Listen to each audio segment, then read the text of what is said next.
चलिए बच्चों आगे चलते हैं, है ना। Next is refraction of light.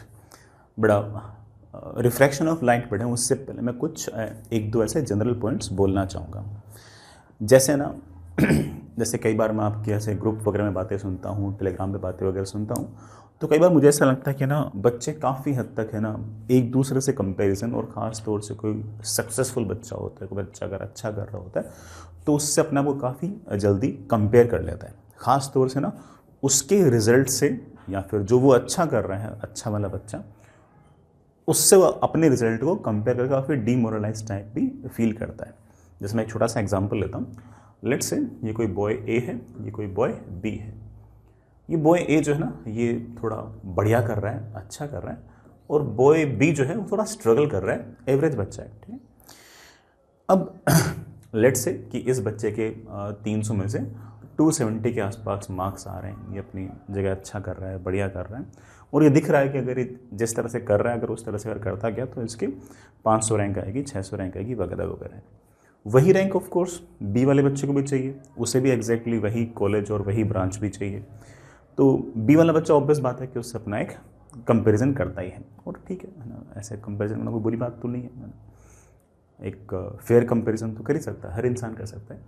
वो कंपैरिजन करता है और उसे लगता है कि यार मेरे तो 130 नंबर आ रहे हैं, मेरे तो कभी 270 आ ही नहीं पाएंगे, मैं तो कभी इसकी बराबरी कर ही नहीं पाऊंगा, और वो इस चक्कर में हल्का सा डिमोरलाइज होता है, और वो जो भी उसकी पढ़ाई चल रही थी, जितनी भी चल रही थी, जिसके कॉरेस्पॉन्डिंग 130 मार्क्स आ भी रहे थे, उसमें भी धीरे धीरे कमी होने लग जाती है, क्योंकि उसके दिमाग में रहता है कि यार मैं तो इसकी बराबरी नहीं कर पाऊंगा। अगर मैं इसकी बराबरी नहीं कर पाऊंगा तो फिर पढ़ने का मतलब ही क्या है ना। तो फिर क्या मतलब है ना, तो फिर वो ऐसे पढ़ाई कम करता रहता है, फिर वो 130 घटते घटते 120, फिर 100, फिर लगातार वो कम होते होते बहुत कम हो जाते हैं, और यही इंसान मात खा जाता है।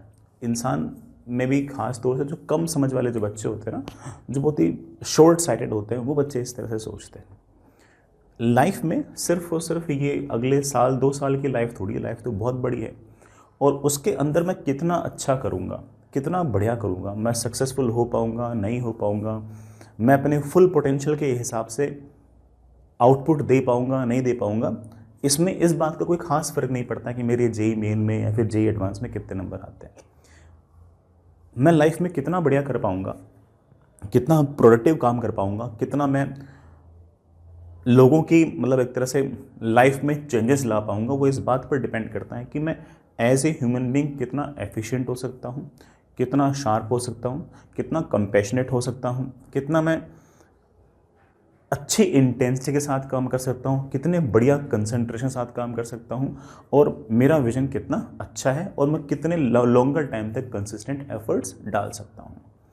हाँ, ये ज़रूर है कि जो मैंने अभी क्वालिटीज़ बोली, अगर वो इंसान क्वालिटीज़ धीरे धीरे अगर डेवलप करने लग जाए तो उसके मार्क्स भी धीरे धीरे ऑब्वियस बात है बढ़ जाए, क्योंकि मैंने जो सारी क्वालिटीज़ बोली है वो क्वालिटीज़ अगर किसी बच्चे में अगर होंगी तो वो बड़े आराम से उसके नंबर भी धीरे धीरे बढ़ने लग जाएंगे।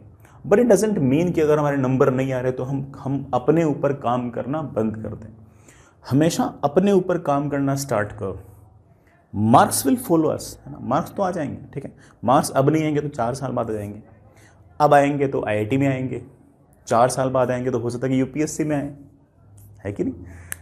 समझ रहे इस बात को मैं क्या कहना चाह रहा हूँ, ठीक है। तो हो सकता है कि आज नंबर ना आए, आईआईटी में ना हो, बट उस नंबर लाने के लिए मैंने अपने आप को एक बेटर ह्यूमन बीइंग बनाया, मैंने अपने आप को एक बेटर स्टूडेंट बनाया। उस नंबर को पाने के लिए जो दौड़ थी उसमें मैं लगातार दौड़ता गया, उस चक्कर में मैंने अपने अंदर बहुत सारी क्वालिटीज़ डेवलप की। किस तरह से मैंने अपनी एनालिटिकल स्किल्स पे काम किया, किस तरह से मैंने अपनी एक्यूरेसी पे काम किया, किस तरह से मैंने अपने कंसंट्रेशन को बढ़िया किया, किस तरह से जो छोटे छोटे हिंड्रेंसेस आते हैं उनको किस तरह से ओवरकम करना है, ये सीखा। और ये जो सीख है ये ऑब्वियस बात है बाद में भी आगे जाके हमेशा ये काम आएगी। हो सकता है कि ना ये 130 वाला जो बच्चा है ना वो 2 साल बढ़िया तरीके से एफर्ट मारे, अपने ऊपर काम करे, अच्छा करे, और लास्ट में 2 साल बाद इस बच्चे के तो रैंक आए लेट से 100 और इस बच्चे के लेट से रैंक आए 5000। तो इसका मतलब ये थोड़ी कि हार गया, इसने जो साल भर 2 साल भर जो एफर्ट मारे उससे वो हारा थोड़ी। अब वो अगर बच्चा ना समझ होगा ना तो क्या सर हार तो गया, इसके 100 रैंक मेरे 5000 रैंक है, सर ये तो दिल्ली बॉम्बे में कंप्यूटर साइंस लेके बैठा है, सर मैं तो है ना हो सकता है कि मैं कोई मेटलर्जी लेके बैठा हूँ, हो सकता है कि मैं ना आईआईटी जाके मैं आईआईटी जा पा रहा हूँ। अरे कोई बात नहीं यार, लेकिन तूने 130 वाले जो, जब तेरा नंबर 130 आ रहे थे उस टाइम पर तू जैसा ह्यूमन बीइंग था उससे तू आज एक बेटर ह्यूमन बीइंग है, बेटर स्टूडेंट है। आज के दिन तेरे अंदर बहुत सारी क्वालिटीज़ हैं जो उस टाइम नहीं थी। और अगर ये 2 साल अगर तूने लड़ाई झगड़े न किए होते, अगर तूने एफर्ट्स ना मारे होते, अगर तूने कोशिश ना की होती, तो ऑब्वियस बात है कि तेरे अंदर वो क्वालिटीज़ नहीं होती। 5,000 रैंक होती नहीं होती, उससे इतना फर्क नहीं पड़ता, तेरे अंदर क्वालिटीज़ नहीं होती। और अगले 4 साल तक अगर तू इसी तरीके से अपने ऊपर काम करता गया तो हो सकता है कि 4 साल बाद तू इससे बेटर हो जाए। हालांकि हमारा एम ये नहीं होना चाहिए मुझे इससे बेटर करना है, मेरा एम ये होना चाहिए कि मुझे इससे बेटर करना है। जब मैं यहां पर था उससे मैं आज अच्छा हूं। ये कौन है, इससे कैसा कंपेरिजन? समझ रहे हो ना इस बात को? तो इसलिए ना ज़्यादा ऐसे पर्सन टू पर्सन कंपैरिजन करने की बजाय फंक्शन ऑफ टाइम कंपैरिजन ज़्यादा किया करो। इससे हम अपने ऊपर बेटर तरीके से काम कर पाएंगे और लाइफ में थोड़ा सा ज़्यादा आगे बढ़ पाएंगे, ज़्यादा अच्छा कर पाएंगे। और रही बात मेरा मार्क्स की, आ जाएंगे। जो बच्चा कंसिस्टेंट एफर्ट्स रखेगा उसके नंबर तो बढ़ेंगे बढ़ेंगे, उसकी रैंक तो अच्छी होगी होगी, उससे अच्छी आईआईटी एनआईटी में अच्छी ब्रांच मिलेगी मिलेगी। और उसके बाद भी अगर वो अपने कंसिस्टेंट एफर्ट्स अगर लगातार करता रहता तो वो कुछ ना कुछ लाइफ में बढ़िया और प्रोडक्टिव कर ही लेगा, तय बात है। इसमें कोई एक्सेप्शन नहीं है ना, मतलब कंसिस्टेंसी विल ऑलवेज विन, है ना। जो बच्चा कंसिस्टेंट एफर्ट मारेगा उसका जितना तय है ना, उसको आप लेट कर सकते हो, आप उसे रोक नहीं सकते, है ना। और मैंने जैसा कहा कि कई बार है ना,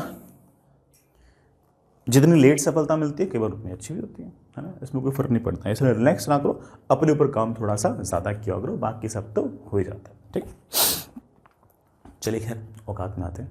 next is refraction of light. हल्का फुल्का बड़ा आपको पहले से ही पता है कि रिफ्रैक्शन ऑफ लाइट क्या होती है, मैं थोड़ा सा बेटर तरीके से समझाता हूँ। ठीक है, सुनिए बच्चों, मान लीजिए कि बेटा ये कोई इंटरफेस, इसके इधर मीडियम कुछ और, इसके इधर मीडियम कुछ और, इधर मीडियम 1, इधर मीडियम 2। ये जो सरफेस है मैंने मान लीजिए बेटा इसका एक नॉर्मल बना दिया ऐसे, नॉर्मल बना दिया ऐसे। लेट्स से बेटा कोई रे आई ऐसे, कोई रे जो है वो मीडियम 1 से आई और उसके बाद वो मीडियम 2 के अंदर चली गई। ये जो रे आई है, ये जो बेटा लाइट रे आई है, लेट्स से बेटा इसकी फ्रीक्वेंसी एफ है। जब ये दूसरे मीडियम में चली जाएगी तब भी इसकी फ्रीक्वेंसी एफ ही रहेगी। Frequency will remain unchanged, frequency medium पर डिपेंड नहीं करती। लेकिन अगर यहाँ पर लाइट की स्पीड अगर v1 है तो बेटा यहाँ पर स्पीड ऑफ लाइट v1 नहीं होगी, v2 होगी। अगर यहाँ पर speed of wavelength of light अगर λ1 है तो यहाँ पर वेवलेंथ ऑफ लाइट λ2 होगी, सेम नहीं होगी, अलग अलग होगी।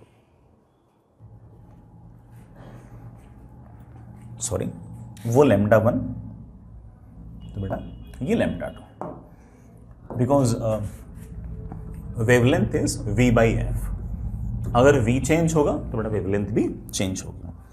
जब लाइट एक मीडियम से दूसरे मीडियम में जाएगी तब उस लाइट की वेलोसिटी और उस लाइट की वेवलेंथ चेंज होती है। This phenomenon is known as refraction. हाँ, इस पूरे प्रोसेस में ऐसा भी हो सकता है, इन जनरल ऐसा होता भी है कि लाइट हल्की सी डेविएट भी होती है। हाँ, अगर आपने इंसिडेंस नॉर्मल किया तो डेविएशन नहीं होगा, अगर आपने कोई और एंगल पे किया तो हल्का फुल्का डेविएशन भी हो सकता है। This entire phenomenon is known as refraction of light. बेटा लिखना इस बात को, व्हेन, वैसे बेटा लाइट की जगह इलेक्ट्रोमैग्नेटिक वेव भी लिख सकते हो, क्योंकि जैसे लॉज ऑफ रिफ्रैक्शन लाइट के लिए वैसे किसी भी इलेक्ट्रोमैग्नेटिक वेव के लिए। When light travels from one medium to another, then its velocity and wavelength changes, बेटा इसकी वेलोसिटी और वेवलेंथ चेंज होगी। This phenomenon is known as refraction.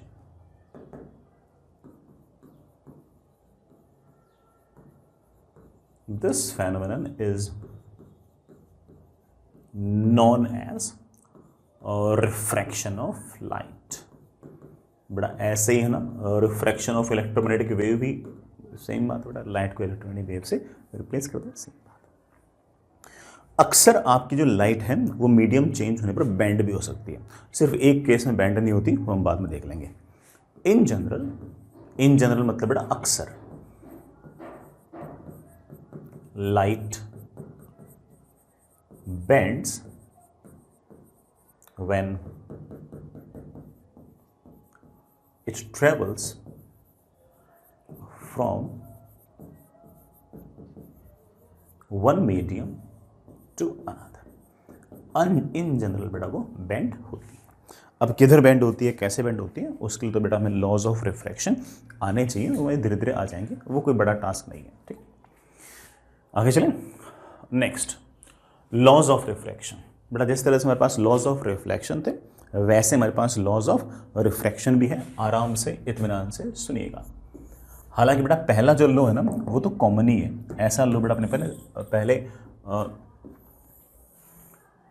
Laws of reflection के अंदर भी पढ़ रखा है। बेटा मान लीजिए सरफेस है और ये इस सरफेस का नॉर्मल है। नॉर्मल समझते ना, सरफेस के परपेंडिकुलर डायरेक्शन में एक लाइन खींच रखी है। इधर कुछ मीडियम है, मैं इस मीडियम को मीडियम 1 कह देता हूँ। ये मेरे प्यारे बच्चे दूसरा मीडियम है, मैं इसे मीडियम 2 कह देता हूँ। ठीक, मैं इसे नॉर्मल कह रहा हूँ। मान लीजिए बेटा कोई आपकी इंसिडेंट रे ऐसे आई, ऐसे जो रे आकर टकराई है इस इंटरफेस पर, उसे हम इंसिडेंट रे कहेंगे। इस इंसिडेंट रे का नॉर्मल के साथ जो एंगल है उसे हम एंगल ऑफ इंसिडेंस कहेंगे। क्या कहेंगे बेटा? Angle of incidence. फिर ये रे दूसरे मीडियम में चली जाएगी। अगर कुछ भी नहीं होता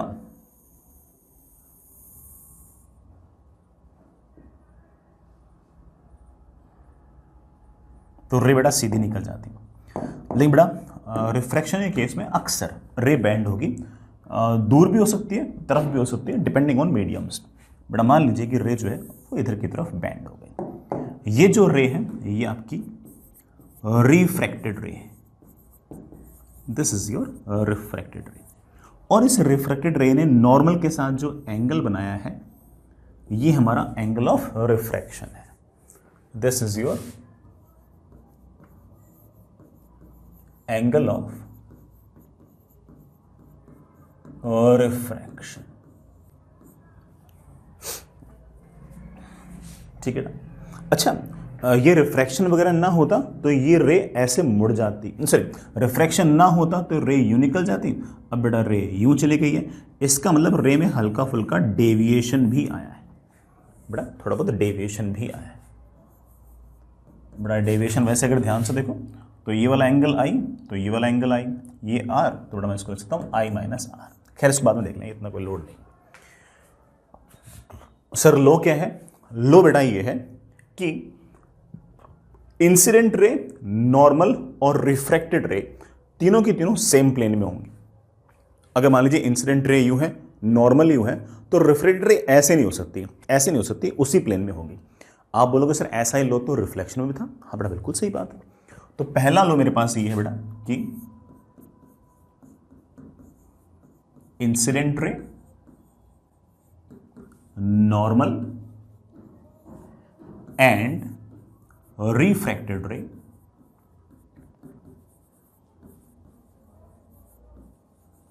all will lie in same plane।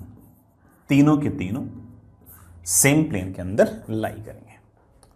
ठीक है, तीनों तीनों सेम प्लेन में लाई करेंगे। अच्छा एक बात हो बेटा, इंसिडेंट रे की तरफ मान लो मैंने कोई वेक्टर मान लिया आई कैप, नॉर्मल की तरफ बेटा मैंने कोई ना कोई यूनिट वेक्टर मान लिया एन कैप, और रिफ्रैक्टेड रे की तरफ मैंने कोई ना कोई वेक्टर मान लिया लेट्स से आर कैप।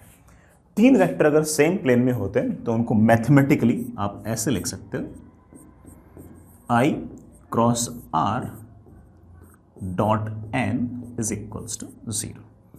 कोई ऐसी तगड़ी बात नहीं कि याद रखी जाए, बस बड़ा ठीक है इस तरह की बात है ना, याद रख लो तब भी काफ़ी हद तक काम चल जाता है। तो I cross R dot N will be equal to 0। ये तो रहा बेटा अपना पहला लॉ, ठीक है। हालांकि इसका कोई बहुत ज़्यादा यूज़ होगा नहीं। जो सेकंड लॉ है ना वो इंपॉर्टेंट है बेटा, that is Snell's law. Snell's law का डेरिवेशन हो सकता है बेटा हम कभी ना कभी वेव ऑप्टिक्स में बाद में करें। Snell's law is going to be very interesting, very important, वो सुनिएगा। ये मान लीजिए बेटा आपके पास इंटरफेस ऐसे, इंटरफेस मतलब बेटा दो मीडियम यहां के मिल रहे हैं, इसके ऊपर मीडियम 1 है बेटा, ये मीडियम 1, बेटा ये मीडियम 2। मीडियम 1 में स्पीड ऑफ लाइट है v1 और मीडियम 2 में बेटा स्पीड ऑफ लाइट है v2। वैसे बेटा स्पीड ऑफ लाइट जो होती है ना वो किसी मीडियम में होती है, speed of light in vacuum divide by refractive index. तो मीडियम 1 का रिफ्रैक्टिव इंडेक्स है n1। उसी तरह से बेटा speed of light in medium 2 होगा speed of light in vacuum divide by medium 2 का रिफ्रैक्टिव इंडेक्स। मीडियम 2 का रिफ्रैक्टिव इंडेक्स n2 है। ये n1 n2 हमें दिए हुए हैं, हमें इसके लोड लेने की जरूरत नहीं है, ठीक है। ये मैंने बेटा कोई ना कोई नॉर्मल बना दिया ऐसे। मान लीजिए बेटा कोई रे आई ऐसे, इसका नॉर्मल के साथ जो एंगल है that is angle of incidence. ये रे दूसरे मीडियम में एंटर होने के बाद ऐसे चली गई। अब ये जो रिफ्रैक्टेड रे, ये इंसिडेंट रे है, दिस इज योर इंसिडेंट रे। इंसिडेंट रे का नॉर्मल के साथ जो एंगल है that is angle of incidence. ये आपकी रिफ्रैक्टेड रे, इस रिफ्रैक्टेड रे का नॉर्मल के साथ जो एंगल है बेटा that is your angle of refraction as we know it very well, ठीक है। इस एंगल ऑफ इंसिडेंस को और एंगल ऑफ रिफ्रैक्शन को रिलेट करने के लिए हमारे पास है Snell's law. Snell's law says that, law says that कि sine I upon sine are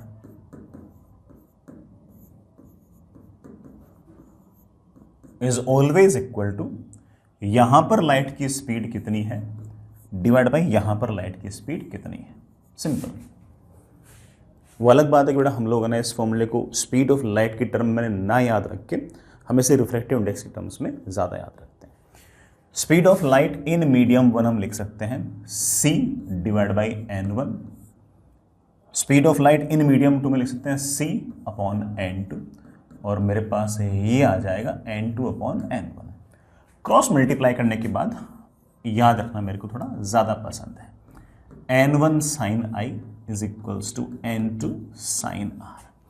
This is the formula which we should remember, ठीक है। n1 sin i is equals to n2 sin r. But this is the formula which we need to remember. n1 n2 क्या है? n1 n2 in medium के refractive indexes हैं। आपको चिंता करने की रिफ्रैक्टिव इंडेक्स में ज़रूरत नहीं है, आपको हमेशा ही रिफ्रैक्टिव इंडेक्स की वैल्यू दे रखी होगी।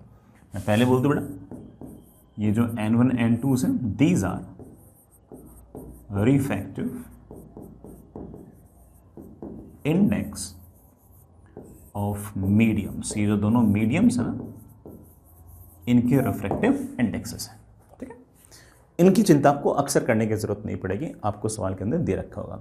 अगर n1 n2 नहीं दे रखा होगा तो v1 v2 दे रखा होगा, तो वो इतना बड़ा लोड है नहीं, ठीक है। प्यारे बच्चों समझ गए इस बात को। ये बड़ा हमारे दो बेसिक लॉज, इनसे हमारा सारा काम बन जाता है। नेक्स्ट इज फेरमाट प्रिंसिपल या फिर बेटा प्रूफ ऑफ स्नेल्स लॉ। वैसे तो जो एनसीईआरटी बेस्ड जो प्रूफ है वो तो बेटा ठीक है, वो तो वेव ऑप्टिक्स के अंदर ही है, लेकिन मैंने ऐसे कभी न कभी शब्दों में ना एक वर्ड यूज़ कर दिया होगा फेरमाट प्रिंसिपल, कि लाइट को अगर ए पॉइंट से अगर बी पॉइंट तक जाना है तो लाइट उस पाथ को चूज करेगी जिस पाथ के अलोंग उसे ट्रेवल करने में सबसे कम समय लगता हो। This principle is known as Fermat principle. इस फेरमाट प्रिंसिपल से हम लोग स्नेल्स लॉ को प्रूव कर सकते हैं, ठीक है। अब वो अलग बात है बेटा, ठीक है कि ना, ये प्रूफ तो सिर्फ और सिर्फ ऐसे फैसिनेट करने के लिए है, ठीक है। ऐसा प्रूफ ऑफ कोर्स बोर्ड में तो पूछेंगे नहीं, है ना। तो मैं तो सिर्फ और सिर्फ चीज़ें रिलेट करना कि कैसे कैसे चीज़ें होती हैं उस चक्कर में प्रूफ करा रहा हूँ। This proof is not in NCERT, ये तो बड़ा ठीक है, ऐसे हायर स्टडीज में पढ़ लो तो पढ़ लो, बट हमारे लिए थोड़ा सा ऐसे फैसिनेटिंग है, हो सकता है कि हमारा थोड़ा दिमाग खोले, इसलिए ये वाला प्रूफ कराया जा रहा है। मान लीजिए बेटा कि ये मीडियम 1 है, ये मीडियम 2 है। इस मीडियम 1 में रिफ्रैक्टिव इंडेक्स है n1, इस मीडियम 2 में रिफ्रैक्टिव इंडेक्स है n2। तो यहां पर of course speed of light हो जाएगी c/n1। इस मीडियम के अंदर स्पीड ऑफ लाइट ऑब्वियसली हो जाएगी c/n2। ठीक है, let's say there is a point A, there is a point B। Light को A से B तक आना है। लाइट A से B तक यूं भी आ सकता है, A से B तक यूं भी आ सकता है, A से B तक यूं भी आ सकता है। एक मीडियम में तो सीधा ही चलेगा, मीडियम चेंज होगा तब थोड़ा सा मुड़ सकता है। ठीक है, किस रास्ते से आएगा? हजारों करोड़ों अरबों खरबों रास्ते हो सकते हैं। यूं चल के ऐसे आ सकता है, यूं चल के ऐसे आ सकता है, यूं चल के ऐसा आ सकता है, यूं चल के ऐसा आ सकता है। उन हजारों और करोड़ों अरबों खरबों रास्तों में से ये उस रास्ते को चूज करेगा जिस रास्ते के अलोंग इसे ट्रेवल करने में सबसे कम समय लगेगा। And this principle is known as your Fermat principle. तो चलिए सोचते हैं बेटा।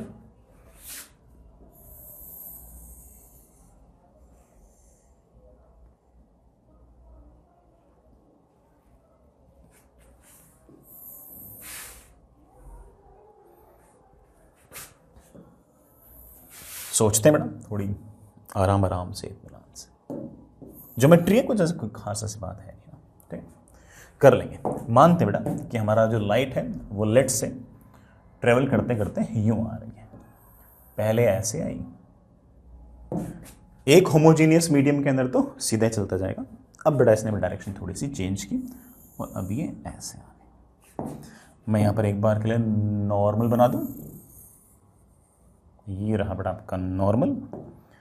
इंसिडेंट रे का नॉर्मल के साथ जो एंगल है this is i, this angle is of course r. ठीक है, ठीक है बेटा, मैं इस पॉइंट को बेटा एक बार के लिए बी बोल दूं, इस पॉइंट को एक बार के लिए मैं सी बोल दूं, और बेटा इस पॉइंट को एक बार के लिए डी बोल दूं। मैंने जो सिखाया बेटा उस पर विश्वास रखो। मैंने आपको ये सिखाया है कि फेरमाट प्रिंसिपल ये कहता है कि जितने भी रास्ते हैं उन सारे के सारे रास्तों के अंदर से ये उस रास्ते को चूज करेगा जिस रास्ते में उसे टाइम सबसे कम लग रहा होगा। मैं यहां से यहां तक की जो डिस्टेंस है इसको एक बार के लिए x मान लेता हूं। अगर ये डिस्टेंस मेरे पास x है तो ऑफ कोर्स बेटा ये डिस्टेंस आपके पास BD माइनस एक्स। ठीक है, फेयर एनफ। A से B तक आने में टोटल टाइम कितना लगेगा? Time taken to travel from A to B। और हमने B दो जगह दिखा दिया यार। चलो एक काम करते हैं, इसको फिर E लिख लेते हैं। ठीक है, और बेटा of course DE minus x हो जाएगा। कर सोचते बेटा, पहले यहां से यहां तक आने का टाइम मैं उसे T1 लिख देता हूं, फिर यहां से यहां तक आने का टाइम मैं उसे T2 लिख देता हूं। यहां से यहां तक आने का जो टाइम होगा वो होगा A से C तक की डिस्टेंस डिवाइड बाई लाइट की यहां पर स्पीड v1 प्लस C से B तक की डिस्टेंस डिवाइड बाई यहां से यहां तक की स्पीड v2। चलिए, टाइम लगेगा A से C तक की डिस्टेंस कितनी बड़ा डिस्टेंस? आप बोलोगे सर ये डिस्टेंस है, पाइथागोरस थ्योरम लगाऊं तो रूट ऑफ इसका स्क्वायर प्लस इसका स्क्वायर, तो DE माइनस एक्स का होल स्क्वायर प्लस ये बड़ा AE का होल स्क्वायर, इसका root divide by v1 plus ये डिस्टेंस बढ़ाई कितनी होगी x प्लस BD का, x और BD पाइथागोरस लगाना बेटा, x square plus B D का स्क्वायर पूरे का root divide by V2। And as we were expecting कि कितना टाइम लगेगा, ये as a function of x है। सही बात है बेटा, as a function of x होना भी चाहिए। एक्स की वैल्यू अलग अलग तो टाइम वैल्यू लगेंगे अलग अलग। अब लाइट ना एक्स को इस तरह से चूज करेगा, सॉरी बेटा एक्स इस तरह से चूज करेगा नेचर कि टाइम सबसे कम लगे। किसी न किसी एक्स के लिए टाइम लीस्ट होगा। जब बेटा एक्स जिस एक्स के लिए टाइम की लीस्ट होगी वहां पर आपका dt by d x will be equal to 0। पूरे एक्सप्रेशन को डिफरेंशिएट कर दो विद रेस्पेक्ट टू बेटा क्या एक्स। मैं करता हूँ बेटा डिफरेंशिएट। यहां बेटा चेन रूल लगेगी। पहले बेटा पावर हाफ है तो हाफ को तो ले आओ नीचे और मेरे पास आ गया डी माइनस एक्स का whole square plus A E का होल स्क्वायर पूरे की पावर माइनस हाफ। बेटा नीचे v1 तो है ही, खत्म नहीं हो बेटा। अब इस अंदर वाले का डिफरेंशिएशन, अंदर वाले का डिफरेंशिएशन होगा 2 टाइम्स डी माइनस एक्स। अब बेटा इसका डिफरेंशिएशन भी -1। अगर आपको डिफरेंशिएशन वगैरह में दिक्कत है तो यू कैन स्किप, ठीक है। अदरवाइज बेटा मुझे ऐसा लगता है कि ये तो 12th क्लास बिल्कुल बेसिक डिफरेंशिएशन है। किसी बड़ा दिक्कत हो तो छोड़ देना, कोई इतना इशू नहीं। प्लस नीचे बेटा v2, ठीक है। इसका डिफरेंशिएशन बेटा पहले तो रूट का डिफरेंशिएशन, रूट का हो जाएगा half x square plus B D की पावर माइनस हाफ। अब अंदर वाले का डिफरेंशिएशन आएगा 2x and we want this to be equal to 0। 2 से 2 गया, 2 से 2 गया, this should be equal to 0। बड़ा यहाँ माइनस साइन लग रहा है, उसको उधर ले जाता हूं तो मेरे पास आ गया x upon root of X square plus B D square into V2 should be equal to, ये उधर गया तो मेरे पास आ गया D minus X upon root of D minus x का स्क्वायर प्लस ए ई का स्क्वायर टाइम्स V1। ये रहा बेटा अपना Snell's law. Sir Snell's law ऐसा दिखाई तो नहीं दे रहा, दिख जाएगा बेटा। x upon root of X square B D square, x upon root of X square plus B D square. ये अगर x है बेटा, ये लेंथ भी कितनी हो गई x। ये मेरे पास है root of X square plus B D square. बेटा ये रहा आपका बी डी, ये रहा आपका बी डी, ये रहा आपका x, तो ये मेरे पास आ गया root of X square plus B D square.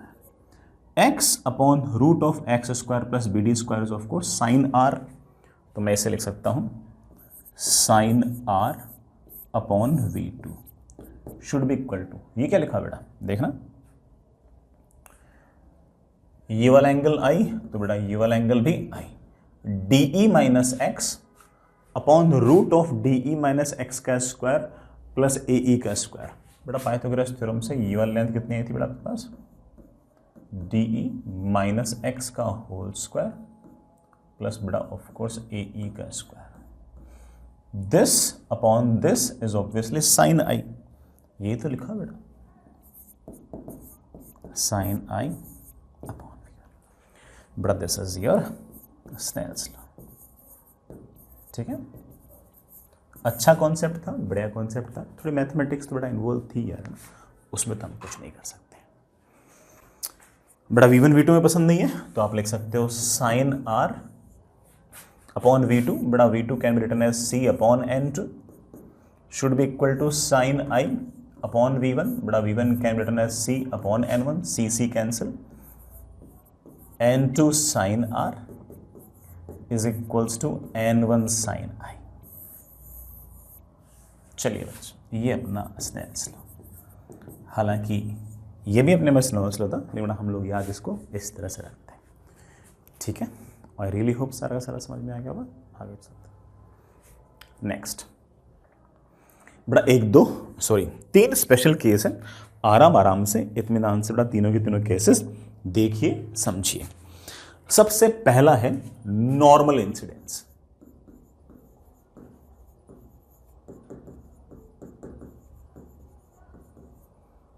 Simple सी बात है बेटा, तुम हो सकता है कि नाम से ही समझ गए होंगे।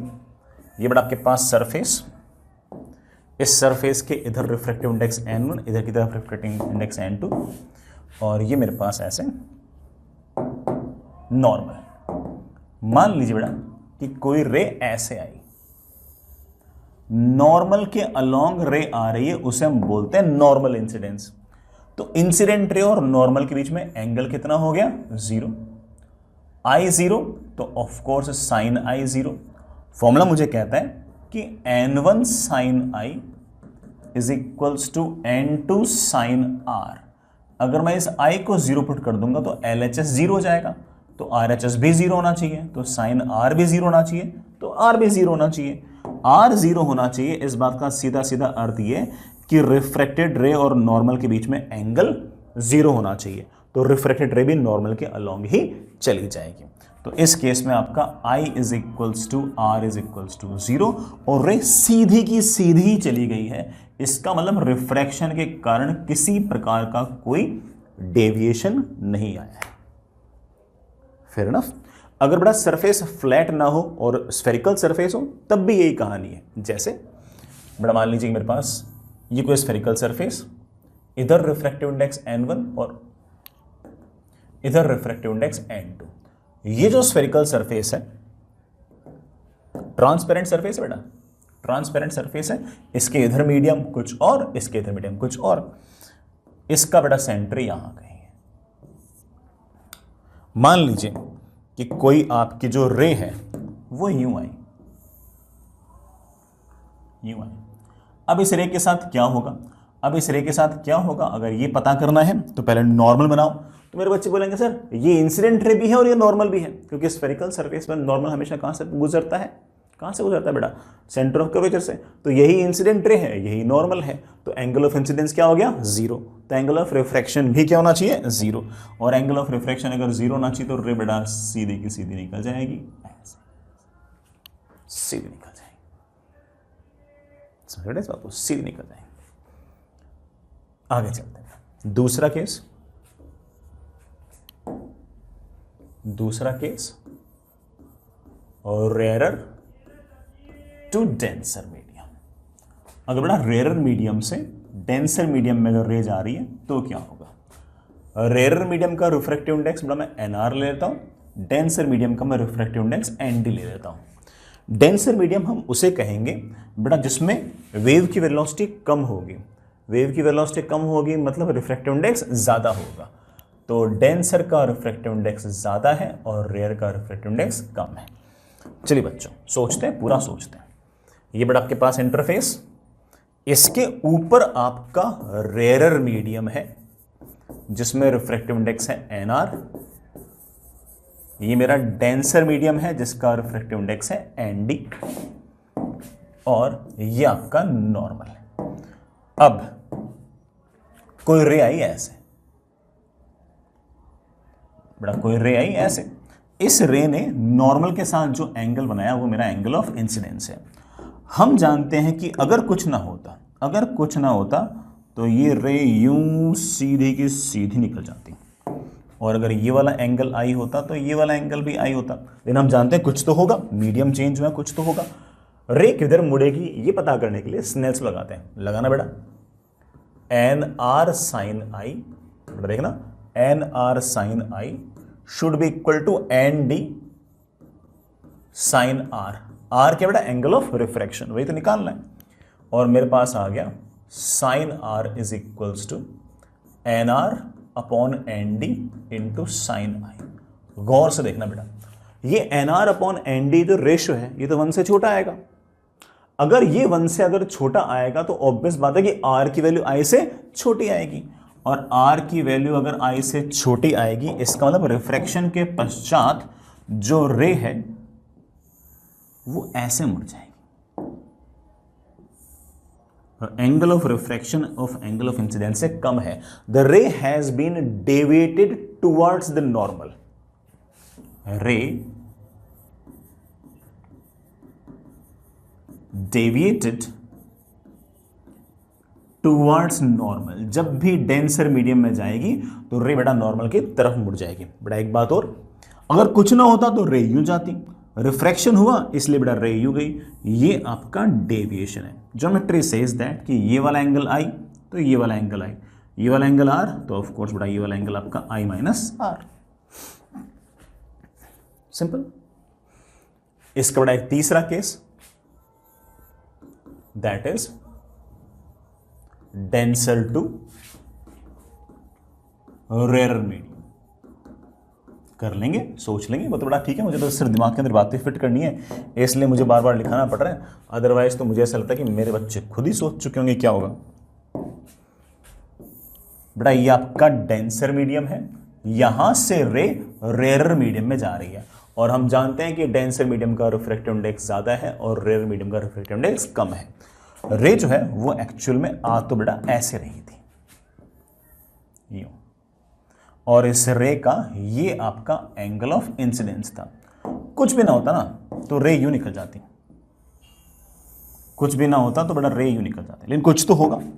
क्या होगा ये पता करने के लिए बेटा यहां से स्नेल्स लगाते हैं। लगाओ।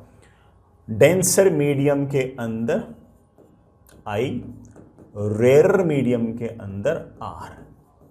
मेरे पास आ गया है sine R is equals to N D upon N R sine I. N D upon N R ये जो रेशियो है ये 1 से बड़ा है, और अगर ये रेशियो अगर 1 से बड़ा है तो ऑब्वियस बात है कि आर की वैल्यू बेटा आई से ज्यादा है। इसका मतलब आर की वैल्यू अगर आई से बड़ी है, इसका मतलब रे बेटा मुड़ गई है। अरे प्यारे बच्चों किधर मुड़ गई है? मुड़ गई है नॉर्मल से दूर। तो रिफ्रैक्शन के बाद रे ऐसे मुड़ गई।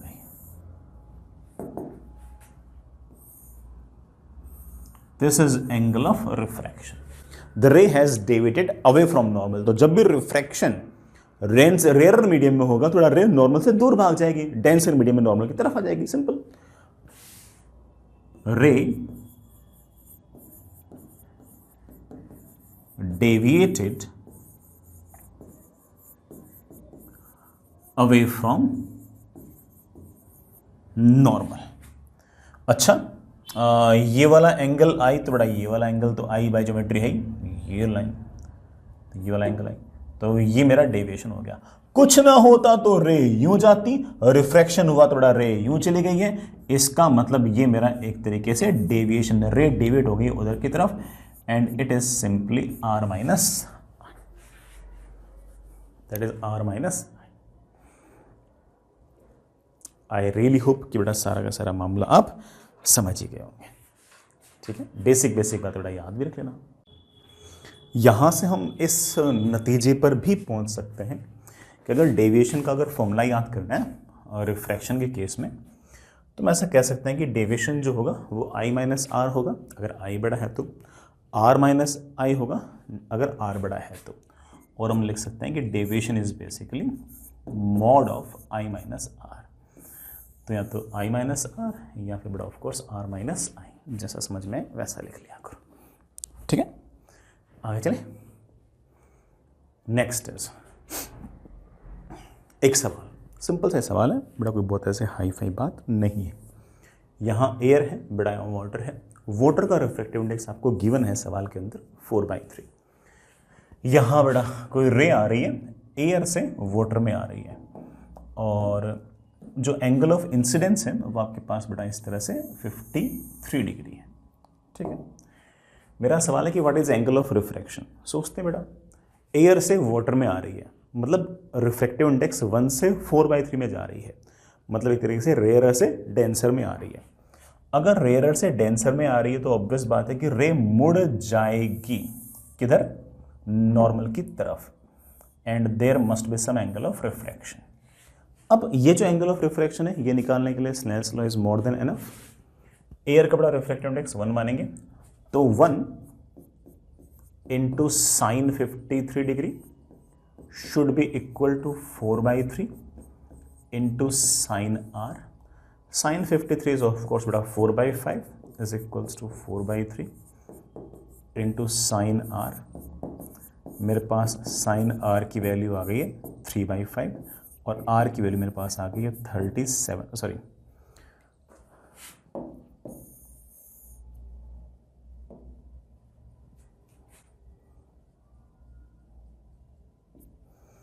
बेटा साइन आर की वैल्यू बेटा मेरे पास कितनी आ गई 3/5, तो बेटा मेरे पास आर की वैल्यू आ गई है 37 डिग्री। ये बेटा आपका angle of refraction, this is 37 degree.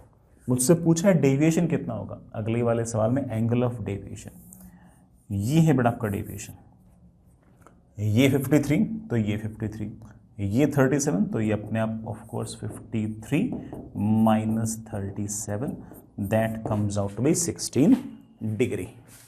ठीक है, ठीक है, आगे चलते हैं। नेक्स्ट इज ऐसा ही एक सवाल और, इस बार रे जो है वो डेंसर से रेरर के अंदर आ रही है, बड़ा डेंसर से रेरर के अंदर आ रही है। एक मिनट तो मैं चेंज कर दूंगा ना। और डेंसर का रिफ्रैक्टिव इंडेक्स आपके पास √2 है और वो एयर के अंदर आ रही है। सॉरी, जो एंगल ऑफ इंसिडेंस है वो आपके पास 30 डिग्री है। एंगल ऑफ इंसिडेंस जो है वो आपके पास 30 डिग्री है। आपको ये बताना है कि एंगल ऑफ रिफ्रैक्शन कितना होगा और डेविएशन कितना होगा। इतना सही सवाल है बेटा, और कोई मैंने बहुत भारी बात आपसे पूछी ही नहीं है। तो चलिए, मेरे ख्याल से आपने ट्राई कर लिया होगा। कुछ ना होता तो ये रे सीधी निकल जाती ऐसी की ऐसी, और अगर ये वाला एंगल 30 तो बेटा ये वाला एंगल भी 30। But we know it very well कि it's a refraction from denser to rarer medium, तो रे पक्की बात है कि नॉर्मल से थोड़ा दूर चली गई होगी। ठीक है, और ये कुछ नया एंगल ऑफ रिफ्रैक्शन आया होगा। सर ये एंगल ऑफ रिफ्रैक्शन कितना होगा, वो बेटा स्नेल्स लॉ बताएगा। यहां से यहां Snell's law, √2 into sine 30 should be equal to, यहां बेटा एयर है तो 1 into sine R, √2 sine 30 is of course बेटा कितना half, that comes out to be 1/√2, 1/√2 is equals to sin r, r की value comes out to be 45 degree. तो इसका मतलब हमारा जो एंगल ऑफ रिफ्रैक्शन है वो बेटा कितना आ गया 45 डिग्री आ गया। ये एंगल 45 बेटा, ये एंगल 30, तो ये आपका डेविएशन 15 डिग्री आ गया। दैट इज ऑफ कोर्स फॉर्मूले के हिसाब से भी 45 minus 30 that comes out to be 15 degree. ये आपका डेविएशन, समझ गए बच्चों। आगे चलते हैं। नेक्स्ट इज एक और सवाल। ये सवाल थोड़ा सा बेटर है, हालांकि यहाँ पर जो सरफेस है जिससे रिफ्रैक्शन हो रहा है वो फ्लैट नहीं है, वो स्फेरिकल है, बट हमें उस बात से कोई खास फर्क ऐसा पड़ता नहीं है क्योंकि हम तो स्नेल्स लॉ लगाते हैं। अब स्नेल्स लॉ तो हर सरफेस पर वैलिड है, कोई इशू है ही नहीं।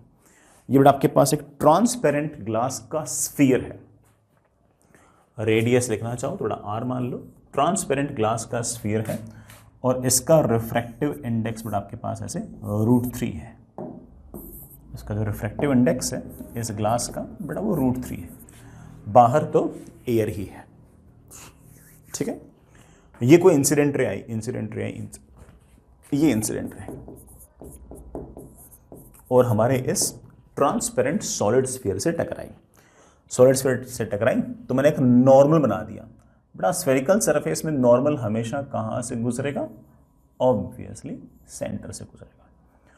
नॉर्मल और इंसिडेंट रे के बीच का जो एंगल है this is your angle of incidence, but it's a deviation from rare to denser, तो ऑब्वियस बात है कि रे मुड़ जाएगी, किधर, नॉर्मल की तरफ मुड़ जाएगी। ये है ना नॉर्मल, तो रे नॉर्मल की तरफ मुड़ जाएगी। ये अंदर वाला एंगल बेटा लेट से मेरे पास है R1, जो रे इधर जा रही थी वो थोड़ी डेविएट हो गई है। ये जो डेविएशन है इसको मैं प्यारे बच्चों Δ1 लिख रहा हूं। अब इस मीडियम में रे चलती गई जा रही बेटा, सीधी जा रही, लेकिन अगेन रिफ्रैक्शन हो गया है ना, अगेन रिफ्लेक्शन हो गया। कहां से कहां, अब रिफ्लेक्शन होगा ऑफ कोर्स ग्लास से एयर का, लेकिन रिफ्लेक्शन के लिए मुझे नॉर्मल बनाना जरूरी है। अगेन इस पॉइंट पर मैंने नॉर्मल बना दिया। नॉर्मल हमेशा कहां से गुजरेगा, सेंटर से। ये एक तरह से इंसिडेंट रे है, ये नॉर्मल है, इन दोनों के बीच का ये वाला जो एंगल है मैं इसे एक बार के लिए R2 लिख रहा हूं।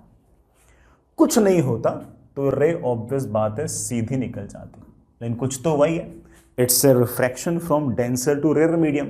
तो रे जो है वो नॉर्मल से दूर शिफ्ट होगी। ये जो बिल्कुल बाहर रे निकली ना, इसका मैं एक नाम निकाल सकता हूं, एमरजेंट रे। और इस एमरजेंट रे ने नॉर्मल के साथ जो एंगल बनाया है, मैं इसको ई लिख रहा हूं, ई मतलब बेटा एंगल ऑफ एमरजेंस। ठीक है, name is not that important. यूं जाती हुई रे को तुमने इधर की तरफ मोड़ दिया है, तो मेरे पास ये डेविएशन आ गया है डेल्टा टू। यूं जाते हुए रे को रिफ्रैक्शन के कारण इधर की तरफ मोड़ दिया, ये डेल्टा टू है। अच्छा बेटा एक चीज और देखना, ये स्फीयर मान लो रास्ते में आता ही नहीं तो रे यूं जाती, ये स्फीयर रास्ते में आ गया और 2 बार डेविएशन हुई, तो ऑब्वियस बात है कि आपने इस सारी के सारी रे को, इधर जाती हुई रे को फाइनली इधर की तरफ मोड़ दिया है। ये एक तरीके से हमारा नेट डेविएशन, ये एक तरह से मेरा नेट डेविएशन। ठीक है, अब मैं सवाल में पूछ रहा हूं फाइंड सब कुछ। सर फाइंड सब कुछ मतलब R1 निकालो, डेल्टा 1 निकालो, R2 निकालो, E निकालो, डेल्टा 2 निकालो और नेट डेविएशन निकालो। सारे के सारे काम बड़े आराम से इत्मीनान से करो। मुझे ऐसा लगता है कि स्नेल्स लॉ और ज्योमेट्री के अलावा इसमें कोई ऐसी अलग सी बात बेटा है ही नहीं, मतलब कोई नई सी बात है ही नहीं। बिल्कुल स्नेल्स लॉ और ज्योमेट्री से सारे के सारे सवाल बड़े आराम से, बड़े इत्मीनान से बन जाएंगे। चलो करते हैं। सबसे पहले अगर ये R1 निकालना है तो यहां से यहां स्नेल्स लॉ, ये नॉर्मल, ये एंगल ऑफ इंसिडेंस और ये एंगल ऑफ रिफ्रैक्शन, यहां से यहां स्नेल्स लॉ। 1 इंटू साइन 60, अरे बेटा अंदर का रिफ्रैक्टिव इंडेक्स कितना है, √3, तो √3 into sine R1। Sine 60 is of course बेटा कितना, √3/2 is equals to √3 times sine R1। इससे मेरे पास साइन R1 की जो वैल्यू है वो आएगी हाफ, और R1 की वैल्यू मेरे पास आ जाएगी 30 डिग्री। ये लीजिए बेटा, ये अंदर वाला जो एंगल है ये मेरे पास आ गया 30 डिग्री। सर डेविएशन कितना हुआ है, यूं जाती हुई रे इधर मुड़ गई तो डेविएशन है ये, वेरी सिंपल। ये वाला एंगल 60 तो ये वाला एंगल 60, उसमें से अगर ये 30 तो बेटा ये ऑफ कोर्स 60 माइनस 30 बेटा that comes out to be 30 degree. Formula बेटा ये कहता है कि deviation is of course I minus R या फिर R minus I। Sir R1 पता लग गया, R2 कैसे पता लगेगा? R2 पता करने के लिए ज्योमेट्री काम देगी। ज्योमेट्री से ज्योमेट्री कैसे सुनना, इस ट्रायंगल को गौर से देखो, ये मेरे पास एक आइसोसेलेस ट्रायंगल है। सर आइसोसेलेस कैसे, सेंटर से सरफेस तक की दूरी R, सेंटर से सरफेस तक की दूरी R, और अगर ये दोनों ट्रायंगल्स अगर बराबर हैं तो सॉरी बेटा, ये दोनों साइड्स अगर ट्रायंगल की बराबर है तो इनके सामने वाले जो एंगल हैं वो भी बराबर होने चाहिए। तो इसके सामने वाला एंगल ये R2 और इसके सामने वाला एंगल ये 30 दोनों बराबर होने चाहिए। तो R2 की वैल्यू बाय ज्योमेट्री मेरे पास आ गई है 30 डिग्री। बाय ज्योमेट्री बेटा R2 के लिए कितनी आ गई है, 30। सर इससे मैं ये बाहर वाला एंगल ऑफ इमरजेंस कैसे निकालूं, क्योंकि R1 तो आ चुका है 30, डेल्टा 1 भी आ चुका है 30, डेल्टा 2 भी आ चुका है, सॉरी R2 भी आ चुका है 30। सर ये E कैसे निकालूं? अगर E निकालो तो फिर से गौर करो कि मीडियम चेंज हो रहा है और रिफ्रैक्शन हो रहा है। स्नेल्स लॉ, नॉर्मल के साथ इस इंसिडेंट रे ने एंगल बनाया 30, तो ये तो हो गया एंगल ऑफ इंसिडेंस। नॉर्मल के साथ रिफ्रैक्टेड रे ने एंगल बनाया है E, ये हो गया एक तरह से एंगल ऑफ रिफ्रैक्शन। तो यहां से यहां स्नेल्स लॉ लगा और चिल रहो। स्नेल्स लॉ कहता है अंदर का refractive index √3 into sine 30 should be equal to बाहर का बेटा 1 इंटू साइन ऑफ E। √3 ठीक है बेटा, sine 30 is half, that is equals to sine E। बेटा E की वैल्यू मेरे पास आ गई है 60 डिग्री, तो एंगल ऑफ एमरजेंस मेरे पास आ गई है 60 डिग्री। बन गया अपना काम। सर ये डेविएशन कितना होगा? वेरी सिंपल, अगर ये वाला एंगल मेरे पास 30 डिग्री तो प्यारे बच्चों ये वाला एंगल भी तो 30, तो ऑफ कोर्स ये वाला एंगल मेरे पास आएगा 60 माइनस 30। फॉर्मूला भी ये कहता है बेटा दैट इज 60 माइनस 30 बेटा that comes out to be 30। Angle of emergence मेरे पास आ गया है 60 डिग्री और बड़ा डेविएशन फिर से आ गया है 30 degree. What is the net deviation? Very simple, पहले वाली जो डेविएशन हुई थी वो 30 डिग्री क्लॉकवाइज, अगली वाली डेविएशन भी 30 डिग्री क्लॉकवाइज, तो नेट डेविएशन हो जाएगी 60 डिग्री क्लॉकवाइज। दोनों को ऐड कर दो तो net deviation will be simply delta 1 plus delta 2, but that comes out to be 30 degree clockwise plus 30 degree clockwise. मैं बेटा जानबूझ के क्लॉकवाइज शब्द इसलिए यूज कर रहा हूँ क्योंकि डायरेक्शन का फर्क पड़ता है, ठीक है। पता लगा एक बार 30 डिग्री क्लॉकवाइज हुआ, एक बार 30 डिग्री एंटी क्लॉकवाइज हुआ, फिर तो जीरो हो जाएगा ना, इसलिए डायरेक्शन का ध्यान पड़ता है, फर्क पड़ता है। तो नेट डेविएशन मेरे पास आ गया 60 डिग्री क्लॉकवाइज। एक्सट्रीमली गुड, समझ में तो आ गया होगा, ठीक है। आगे चलते हैं, बढ़िया सवाल है। मैं एक छोटी सी बात और बताना चाहूँगा, आगे जाकर हम प्रिज्म की थ्योरी पढ़ेंगे और प्रिज्म बहुत ही शानदार फंडा है, बहुत सवाल पूछते हैं, अच्छे सवाल पूछते हैं, बट कॉन्सेप्चुअली ये और प्रिज्म एक ही बात है।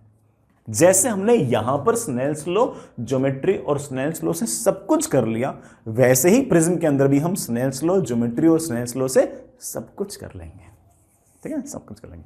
हालांकि ऐसे फॉर्मूले ग्राफ और ऐसे 50 तरह की बातें बोल दो, बट ऐसे कॉन्सेप्चुअली अगर देखेंगे तो उसमें कोई ऐसा डिफरेंस नहीं आएगा, सेम ही रहेगा, ठीक है। आगे चलते हैं बेटा, बढ़िया सवाल, अच्छा सवाल, आराम से इत्मीनान से करोगे तो बेटा आपसे बन भी जाएगा, मतलब आपसे बन जाएगा, मुझे करने की जरूरत ही नहीं है। ये मेरे पास एक ट्रांसपेरेंट पैरेलल स्लैब है बेटा, मतलब रेक्टेंगुलर स्लैब मान लो बेटा, it is a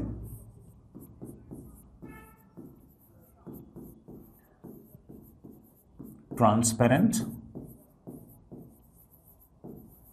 parallel slab.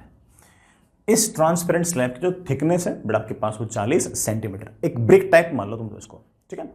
इसकी थिकनेस बेटा 40 सेंटीमीटर है और इसका रिफ्रैक्टिव इंडेक्स आपके पास √2 है। मैंने कोई रे गिराई ऐसे, एंगल ऑफ इंसिडेंस है बेटा 45 डिग्री। कुछ ना होता तो बेटा ये रे सीधी ही यूं निकल जाती। मेरा सवाल बेटा बहुत ही क्लियर सा है, find time taken by light to cross the parallel slab. Light को पैरेलल स्लैब को क्रॉस करने में कितना समय लगेगा। अब लाइट को एक्सेलरेट तो हो नहीं रही है ना, एक बार स्लैब के अंदर अगर एंटर हो गई तो उसकी स्पीड तो कांस्टेंट रहेगी। अच्छा, लाइट की इस वेलोसिटी कितनी रहेगी अगर एक बार इस मीडियम के अंदर, स्लैब के अंदर आ गई उसके बाद? तो आप बोलो सर आपने सिखा रखा है, दैट इज c/n। तो इसके अंदर जैसे एक बार एंटर हो गई तो लाइट की स्पीड होगी c/n, दैट इज 3 × 10⁸ मीटर्स प्रति second divide by refractive index, बड़ा रिफ्रैक्टिव इंडेक्स इज √2।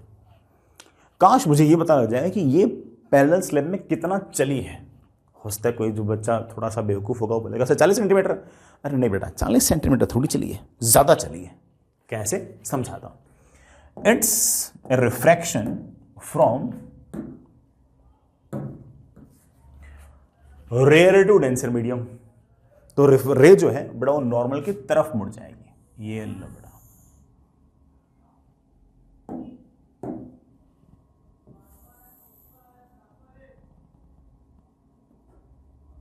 ऐसे नॉर्मल की तरफ मुड़ जाएगी। एंड दिस एंगल, बड़ा एंगल निकाल लो।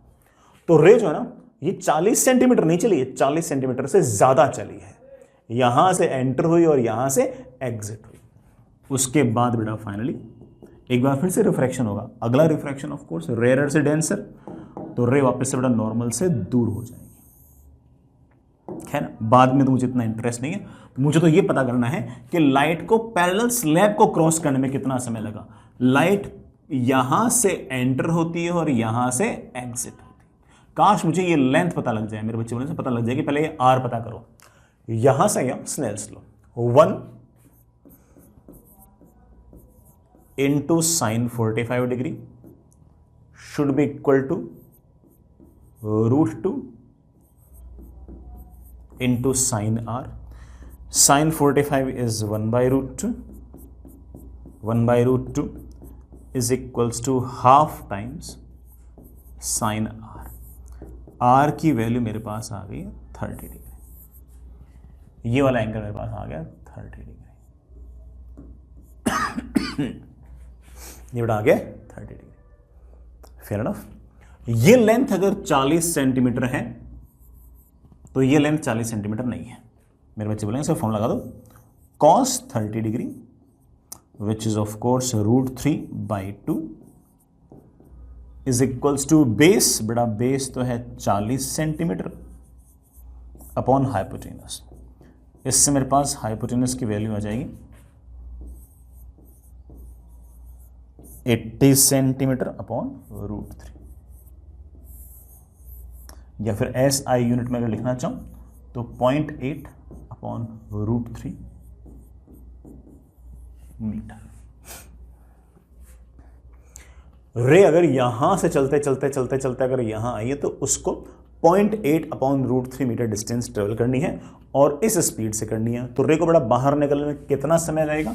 आप बोलोगे सर 0.8 अपॉन √3 मीटर, ये तो डिस्टेंस ट्रेवल करनी है और कितनी स्पीड से? बड़ा 3 × 10⁸ मीटर पर सेकेंड अपॉन √2।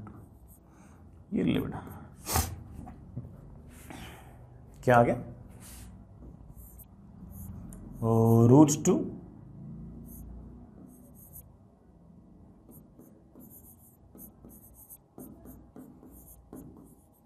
ये आंसर आना चाहिए, एक बार चेक करना। √2/3 तो ठीक है, 0.8/3 मैंने लिख दिया 8/3, बड़ा एक जीरो उधर सेट हो गया, ये हमारे पास आंसर आ गया। ठीक है बच्चों, समझ गए होंगे इतना टाइम लगेगा रे को इस पैरेलल स्लैब को क्रॉस करने में। आई रियली होप बेटा सारा का सारा समझ में आ गया होगा। आगे चलते हैं। नेक्स्ट इज एक छोटा सा पॉइंट और, फॉर्मूला नहीं है, हालांकि आखिर में फॉर्मूला आएगा, बट ऐसा फॉर्मूला नहीं कि याद किया जाए, आप इसे एज ए सवाल मान लो बस कि ये सवाल है। हाँ, ऐसे बड़ा बुक वगैरह में फॉर्मूला लिखा रहता है, मैं तो फॉर्मूला निकाल देता हूँ, लेकिन इसका ये अर्थ नहीं है कि हम किसी फॉर्मूले वाले के पीछे पड़े। हमारा एम तो चीज़ें सीखना है। चीज़ अगर समझ में आ गई, सीख गए तो ठीक है, फॉर्मूला याद रहे ना रहे, हमारा मतलब मोटिव तो वहीं खत्म हो गया। ठीक है, हमें चीज़ें आती हैं, हम समझ में आती हैं, बस बहुत है। फिर से मेरे पास एक पैरेलल स्लैब है, ये बड़ा ये वाला लाइन और ये वाला लाइन बड़ा पैरेलल है। रेक्टेंगुलर स्लैब मान लो, बड़ा पैरेलल स्लैब मान लो, एक ही बात है। इट इज ए रेक्टेंगुलर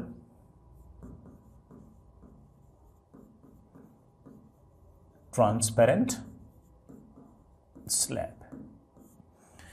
इसकी थिकनेस बेटा आपको T दे रखी है और इसका रिफ्रैक्टिव इंडेक्स आपको N दे रखा है। रे आई ऐसे, एंगल ऑफ इंसिडेंस है I।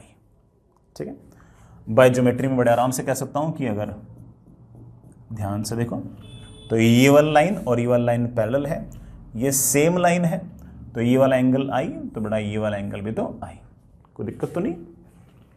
ये वाला लाइन और ये वाला लाइन अगर पैरेलल, बड़ा हम जानते हैं इस बात को कि ये वाला एंगल और ये वाला एंगल आपका सेम होगा, ये वाला एंगल और ये वाला एंगल आपका सेम होगा, वैसे ही।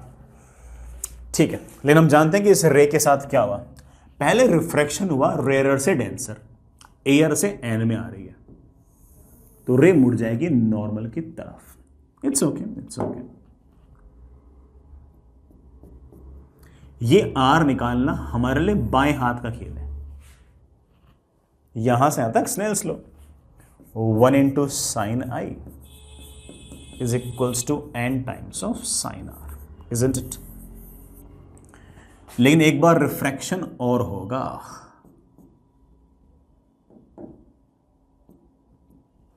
एक बार रिफ्रैक्शन और होगा। सुनना बेटा, ये वाला एंगल R, ये वाला एंगल 90, तो ये वाला एंगल 90 माइनस R, ये वाला एंगल वापस से R। समझ तो गए होंगे बेटा, ये वाला एंगल R तो ये वाला एंगल भी आपका R। ये वाला लाइन बेटा, ये वाला लाइन ऐसे, एक लाइन अगर ऐसे, तो ये वाला एंगल और ये वाला एंगल आपका सेम रहता है बेटा, वैसे ही ये वाला एंगल और ये वाला एंगल आपका सेम रहता है, तो ये वाला एंगल और ये वाला एंगल आपका सेम है। फिर से रिफ्रैक्शन होगा, इस बार रिफ्रैक्शन कहां से कहां? इस बार रिफ्रैक्शन होगा डेंसर से रेयर, तो ray will move away from the normal. ये जो रे बाहर निकल रही है, मैं इसका नाम निकाल रहा हूं एमर्जेंट रे। बेटा क्या नाम निकाल रहा हूं? एमर्जेंट रे। और इसका नॉर्मल के साथ जो एंगल है मैं इसका नाम निकाल रहा हूँ ई, और सॉरी रिप्रेजेंट कर रहा हूँ ई से, और इसे मैं लिख रहा हूँ emergence, sorry angle of emergence. Emergent तो बोल ही दिया बेटा, it is angle of emergence.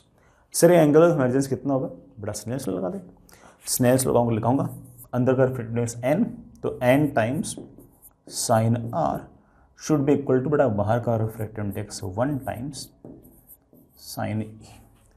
लेकिन sir N times sine R तो 1 टाइम्स साइन आई के बराबर होता है, तो लिख दो it should be equal to 1 times sine I. इससे मेरे पास बेटा ई की वैल्यू आ गई आई के बराबर। ई की वैल्यू अगर आई के बराबर आ गई है, इस बात का मतलब तो ये हुआ कि अगर कोई रिफ्रैक्शन ना हुआ होता तब आपकी रे यूं जाती, और ये जो 2 बार रिफ्रैक्शन हुआ है और उसके बाद जो रे जा रही है, ये और ये तो एक दूसरे के पैरेलल है। ध्यान से देखो, ये यहां से सेम लाइन है, सेम लाइन है, इस सेम लाइन के साथ ये वाला एंगल आई और ये वाला एंगल भी आई, तो ये वाला लाइन और ये वाला लाइन तो बेटा क्या हो गई? पैरेलल। तो अगर मुझसे पूछे कि नेट डेविएशन क्या हुआ है, तो आपका जवाब होना चाहिए नेट डेविएशन तो 0 हुआ है। मैं इस नेट डेविएशन को फील भी करा सकता हूं कि पहली बार तेरा डेविएशन हुआ इस तरफ क्लॉकवाइज आई माइनस आर, अगली बार तेरा डेविएशन हुआ clockwise I minus R, sorry पहली बार डेविएशन हुआ क्लॉकवाइज आई माइनस आर, अगली बार डेविएशन हुआ anti clockwise I minus R, तो नेट डेविएशन कितना आ गया? 0। तो आपकी जो फाइनल एमरजेंट रे है वो उस एक्चुअल जो इंसिडेंट रे थी उसके पैरेलल ही है, किसी प्रकार का कोई डेविएशन नहीं है, किसी प्रकार का कोई डेविएशन है ही नहीं। तो आप ऐसा कह सकते हो कि final emergent ray is parallel to actual incident ray. ठीक है, इट मेक सेंस। बट फिर भी है ना, आपको एक हल्की फुल्की फील तो आई कि यार फिर भी कुछ ना कुछ तो चेंज हुआ है। अगर ये स्लैब ना होती तो ये रे यूं जाती, ये स्लैब आपने लगा दी, अब ये रे यूं जा रही है, तो मुझे ऐसा लगता है कि एक तरीके से जो रे है वो पैरेलली शिफ्ट हो गई है इधर की तरफ। कुछ ना स्लैब ना होती तो रे जा रही होती है ऐसे, 2 बार रिफ्रैक्शन होने के बाद रे जा रही है यूं, इसका मतलब रे शिफ्ट हो गई ऐसे यूं परपेंडिकुलरली, डेविएशन नहीं है, रे शिफ्ट हो गई। और जो शिफ्ट है, इस शिफ्ट का नाम है लेटरल शिफ्ट। बेटा इस शिफ्ट का मतलब क्या है? शिफ्ट का नाम क्या है? Lateral shift. ये शिफ्ट मुझे निकालनी है, ये बेटा शिफ्ट मुझे निकालनी है। ये पैरेलल लाइन और ये पैरेलल लाइन के बीच की बेटा ये परपेंडिकुलर डिस्टेंस, ये है हमारी लेटरल शिफ्ट। मैं अगर इसको एक बार के लिए x लिखूं तो ये जो x है ये हमारी लेटरल शिफ्ट है। मैं ये नहीं कह रहा कि बेटा कोई डेविएशन आया है, बट रे थोड़ी सी अपने ही पैरेलल में शिफ्ट हो गई और इसको हम लेटरल शिफ्ट बोलते हैं। सिर्फ लेटरल शिफ्ट कैसे निकालूंगा? ज्योमेट्री से, कोई हाईफाई काम ही नहीं है, ज्योमेट्री बस सब हो जाएगा। जैसे फॉर एग्जांपल इस ट्रायंगल को देखो, ए बी सी, इस एबीसी ट्रायंगल को देखो, 90 डिग्री के सामने वाली साइड आपकी है AC, ये राइट एंगल ट्रायंगल है। इससे मैं बड़े आराम से लिख सकता हूं कि cos r is equals to base, बेटा बेस हो गया AB, AB तो बेटा आपकी जो स्लैब है उसकी थिकनेस ही होगी, तो T लिख दूं अपॉन हाइपोटेनस, बेटा हाइपोटेनस ऑफ कोर्स AC। तो इससे मेरे पास AC की वैल्यू आ गई है T अपॉन cos r। ठीक है, ये अगर r है, ये I है, तो बेटा ये वाला angle of course I minus R है। अब इस वाले ट्रायंगल को गौर से देखो, मैं इसको एक बार के लिए D लिख देता हूं, ACD, इस ट्रायंगल को देखो, अगर ये वाला एंगल 90, बेटा ये वाला एंगल 90। इस ACD ट्रायंगल को अगर मैं देखूं तो 90 डिग्री के सामने वाले जो साइड है AC वो हाइपोटेनस है, मतलब AC इस वाले ट्रायंगल की भी हाइपोटेनस है, AC इस वाले ट्रायंगल की भी हाइपोटेनस है और इस वाले ट्रायंगल की भी हाइपोटेनस है। AC की वैल्यू मुझे पता है और मुझे ये वाली वैल्यू पता करनी है, मतलब अगर ये वाला एंगल I माइनस R है तो ये तो होगी परपेंडिकुलर, ये हो गई बेस और ये हो गई हाइपोटेनस। 90 डिग्री के सामने वाले हाइपोटेनस, एंगल के सामने वाले साइड परपेंडिकुलर। तो आप कह सकते हो कि sine of I minus R is equals to sine, बस इस ट्रायंगल देखना बड़े वाले को, sine of I minus R is perpendicular upon hypotenuse, that is equals to X upon A C. A C को मैं लिख सकता हूं टी अपॉन कॉस आर। इससे मेरे पास बड़ा लेटरल शिफ्ट की वैल्यू आ गई है T sine I minus R upon cos R. ये लीजिए बेटा, ये हमारे पास लेटरल शिफ्ट की एक तरीके से फॉर्मूला आ गया। हालांकि मैं फिर से इस बात को बोल दूं कि ये मत मान के चलना कि कोई जेई के अंदर ऐसे पूछेगा बताओ लेटरल शिफ्ट कितना होगा। ये तो चीज़ें समझाने के लिए था कि देख बेटा नेट डेविएशन नहीं है, फिर भी रे पैरेलल शिफ्ट हो गई है, और ये निकालना कितना आसान है, ज्योमेट्री है और कुछ नहीं है। फिजिक्स तो एक लाइन की थी, कौन सी, कि यहाँ से एसनेंस लो, यहाँ से एसनेंस लो, कोई फिजिक्स है ही नहीं इसके अलावा बेटा। मैं ज़बरदस्ती कहाँ से फिजिक्स बना दूँ इसके अंदर, है ना। ये बेटा फिर भी कोई बच्चा जो जिसको ऐसा लगता है कि मुझे समझ बहुत टाइम लगता है, तो वो तो उसको तो कहूँगा बेटा ठीक है फॉर्मूला आ गया और क्या है ना। बाकी जो बच्चा समझदार होगा, अच्छा होगा, उसे तो पता है ठीक है यार सर ने भी तो निकाला है, मैं भी निकाल सकता हूँ। चलिए बेटा, ये मेरे पास आ गया लैटरल शिफ्ट। आगे चलिए बेटा, नेक्स्ट इज एक सवाल। बड़ा पैरेलल स्लैब है, ट्रांसपेरेंट पैरेलल स्लैब है, और रिफ्रैक्टिव इंडेक्स इसका √2 है। इसकी थिकनेस 20 सेंटीमीटर है, और सवाल बड़ा बिल्कुल सीधा सपाट पूछ रखा, बताओ लेटरल शिफ्ट कितनी होगी। अब पूछ रखा है तो बता दो, अब बड़ा पूछ रखा है तो बता दो। कुछ ना होता, सॉरी, कुछ ना होता तो रे यूं निकल जाती, लेकिन हम जानते हैं कि यहां पर रिफ्रैक्शन हुआ है। पहले रेयर से डेंसर, रे मुड़ गई नॉर्मल की तरफ, फिर अगली बार डेंसर से रेयर। हम जानते हैं कि ये वाला एंगल 45, तो बड़ा ये वाला एंगल भी कितना आएगा 45। लेटरल शिफ्ट पूछिए तो इसका मतलब बड़ा मुझसे ये वाला डिस्टेंस पूछिए। अब जवाब सोच सकते हैं, ठीक है, वापस से निकालने की जरूरत नहीं है। पहले बताओ ये वाला एंगल आर कितना होगा। मेरे बच्चों सर ये वाला एंगल पता है, तो ये वाला एंगल पता करना, तो बाएं हाथ रखिए ले 1 into sine 45 is equals to √2 into sine R. बेटा आर की वैल्यू मेरे पास आ गई है 30, तो आई माइनस आर मेरे पास आ गया 15 डिग्री। मैं थोड़ा सीधा फॉर्मूला लगा दूं, सब कुछ कर तो दिए मैंने आपके लिए।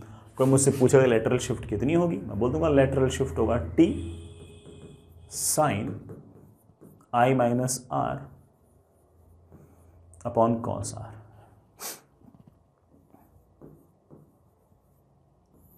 टी मतलब बेटा कितनी, थिकनेस है मेरे पास 20 centimetre. Sine of I minus R, बेटा आई कितना है 45, आर कितना है बेटा 30, अपॉन कॉस आर, आर कितना बेटा 30। तो मेरे पास आंसर आ गया 20 centimetre sine 50 degree upon cos 30 degree. ये बेटा आपका आंसर, ये बेटा आपका लेटरल शिफ्ट का आंसर है। बेटा आप चाहो तो बेटा वैल्यूज में लिख सकते हो। cos 30 बेटा आपका कितना हो जाएगा √3/2, और sin 15 तुम जानते हो बेटा √3 - 1 अपॉन 2√2। तो ये अपना ठीक है बच्चों, समझ गए। चलिए चलिए बच्चों आगे चलते हैं। Next is image formation by refraction through plane surface. वैसे हम स्नेल्स लॉ देख चुके, लेकिन रिफ्रैक्शन के बाद इमेज कहाँ बनेगी, कितनी दूर बनेगी, ऑब्जेक्ट कहाँ पर है, इमेज कहाँ पर है, इसके क्या फॉर्मूले हैं, उसको हम थोड़ा सा और डिटेल में आराम से प्यार से देखते हैं। मैं पहले आपको एक बार हल्का सा फील कराता हूँ कि बेटा यहाँ पर ऑब्जेक्ट का अर्थ क्या है, इमेज का अर्थ क्या है, फिर धीरे धीरे अपन और फॉर्मूला भी देखेंगे। ठीक है, आखिर में सवाल थोड़ा फॉर्मूले से होंगे, लेकिन मैं आपको थोड़ा बहुत फील करा सकता हूँ कि एग्जैक्टली सिचुएशन क्या है। मान लीजिए बेटा कि आपके पास ये कोई डेंसर मीडियम है और ये कोई रेयरर मीडियम है। डेंसर मतलब मान लो जैसे कि वाटर है, और रेयरर मान लो कि लेट से बेटा आपके पास एयर है। ठीक है, कोई ऑब्जेक्ट है बेटा और वो ऐसे यहाँ कहीं पड़ी है, यहाँ कहीं, डेंसर मीडियम के अंदर पड़ी है बड़ा ये ऑब्जेक्ट। यहां कहीं कोई ऑब्जर्वर है जो उस ऑब्जेक्ट को देख रहा है, ठीक,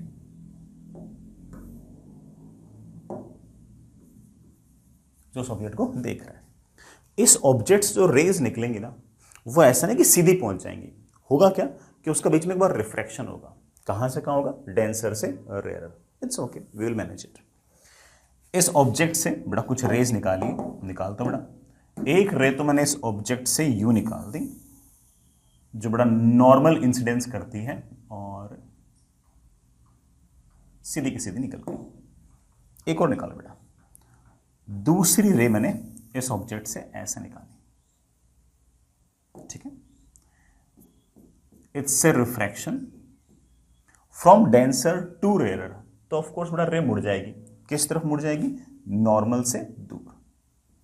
अब आराम से इत्मीनान से सोचना बेटा, आराम से इत्मीनान से बढ़िया से प्यार से सोचना कि इस सरफेस पर ये इंसिडेंट रे है और ये इंसिडेंट रे है।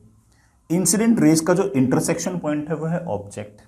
ये इंसिडेंट रेज एक्चुअल में यहां पर मीट कर रही हैं, तो इसलिए ये जो ऑब्जेक्ट है ये आपके पास रियल है। ये रिफ्रैक्टेड रे है और ये रिफ्लेक्टेड रे है। रिफ्रैक्टेड रेज का जो इंटरसेक्शन पॉइंट है that is known as image. लेकिन सर ये दोनों रिफ्रैक्टेड रेज तो कभी मीट नहीं कर पाएंगी। कोई बात नहीं बेटा, इन दोनों रिफ्रैक्टेड रेज को पीछे की तरफ खींच लो। ये तो खींची हुई है, इसको और खींच लो। इन दोनों का जो इंटरसेक्शन पॉइंट होगा बेटा that will be image, that will be image. Definition समझ में आ गई? लेकिन सर ये वाली रिफ्रैक्टेड रे और ये वाली रिफ्रैक्टेड एक्चुअल में मीट नहीं कर रही। कोई बात नहीं, इसलिए हम ये कह देंगे कि ये जो इमेज है ये रियल नहीं वर्चुअल है या फिर बेटा इमेजनरी है। यहां पर अगर कोई आई हुई बेटा, यहां पर अगर कोई इस तरह से बेटा आई हुई और अगर वो देख रही होगी तो उसको ये वाली रिफ्लेक्टेड रेज यहां से आती हुई दिखाई देगी। उसे ऑब्जेक्ट यहां ना नजर आकर थोड़ी सी ऊपर नजर आएगी। जैसे अगर हम एयर में हैं और पानी के अंदर किसी ऑब्जेक्ट को अगर देख रहे हैं तो वो ऑब्जेक्ट हमें उतनी डेप्थ पर नजर नहीं आती, हमें हल्की सी ऊपर नजर आती, थोड़ी सी ऊपर उठी हुई नजर आती। कितनी ऊपर उठी हुई नजर आती है हम फॉर्मूला से निकाल लेंगे, अभी तो हम जस्ट एक बार फील कर रहे हैं। रियल ऑब्जेक्ट की वर्चुअल इमेज और दोनों सेम साइड, ये जो सरफेस है इसके सेम साइड के अंदर है। It's okay. मैं थोड़ा सा और फील कराता हूं। मान लीजिए बेटा मामला कुछ ऐसा है कि ये आपके पास एयर है, ये आपके पास लेट से बेटा वाटर है, और कोई ऑब्जेक्ट यहां गए। ऑब्जेक्ट जो है वो एयर में है और इस बार ऑब्जर्वर जो है वो इस तरह से डेंसर मीडियम के अंदर है। ये रेयरर मीडियम बड़ा, ये आपका लेट से डेंसर मीडियम। तो इस ऑब्जेक्ट से रेज तो आएंगी, लेकिन रेज आते हैं बीच में एक बार रिफ्रैक्शन भी तो होगा। उस रिफ्रैक्शन को भी हमें कंसिडर तो करना ही पड़ेगा। अभी कर लेते हैं कंसिडर। इस ऑब्जेक्ट से बड़ा रेज लेके आई है, एक इस ऑब्जेक्ट से बड़ा रे लेके आया और वो तो सीधी ले गया एकदम ऐसे। सर क्यों? बड़ा नॉर्मल इंसिडेंस जैसा कि आप जानते हो, सीधी एकदम ऐसे आ जाएगी।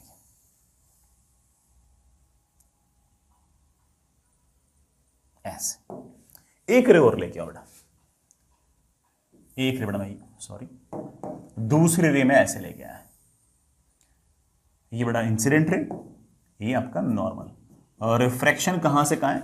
रिफ्रैक्शन है रेयर से डेंसर, तो रे जो है वो नॉर्मल की तरफ मुड़ जाएगी। तो जस्ट रिफ्रैक्शन के बाद रे ऐसे नॉर्मल की तरफ मुड़ जाएगी। भले ही नॉर्मल की तरफ मुड़ जाए, फिर भी ये वाली रिफ्रैक्टेड रे और ये वाली रिफ्रैक्टेड रे इंटरसेक्ट नहीं कर पाएंगे। अब आराम से सुनना, इस सरफेस पर ये इंसिडेंट रे है और ये incident ray, intersection point of incident rays is known as object. और ये इंसिडेंट रे और ये इंसिडेंट रे एक्चुअल में मीट कर रही है, इसलिए मैं कह सकता हूं कि ये जो ऑब्जेक्ट है बड़ा ये आपकी रियल है। But this is your refracted ray, this is your refracted ray, intersection point of refracted rays is known as image. लेकिन सर ये दोनों तो डाइवर्ज ही हो रही है सर, मिल नहीं रही, क्या करें? बड़ा इन दोनों को पीछे की तरफ खींचो। जैसे मैं इन दोनों को पीछे की तरफ खींचूंगा बड़ा, इस रिफ्रैक्टेड रे को पीछे की तरफ खींचो खींचो खींचो खींचो खींचो खींचो, इस रिफ्रैक्टेड रे को भी पीछे की तरफ खींचो खींचो खींचो खींचो खींचो खींचो खींचो, यहां कहीं से आती हुई दिखाई देंगी, यहां कहीं से आती हुई दिखाई देंगी। Intersection point of refracted rays is known as image and this image is obviously मेरे प्यारे वाले बाल को वर्चुअल। तो इसका मतलब पानी के अंदर कोई इंसान है और अगर वो बाहर वाले अगर ऑब्जेक्ट को देख रहा है तो जहां पर ऑब्जेक्ट होगी वहां पर नजर नहीं आएगी ऑब्जेक्ट, वो थोड़ी सी ऊपर उसको नजर आएगी। यहां पर अगर आपकी आई है तो बड़ा आपकी आई पर जो रेस है वो आ तो यहां से रही है, लेकिन आपको प्रतीत हो रहा, आपको फील हो रहा है कि जो रेस है ये इस पॉइंट से आ रही है।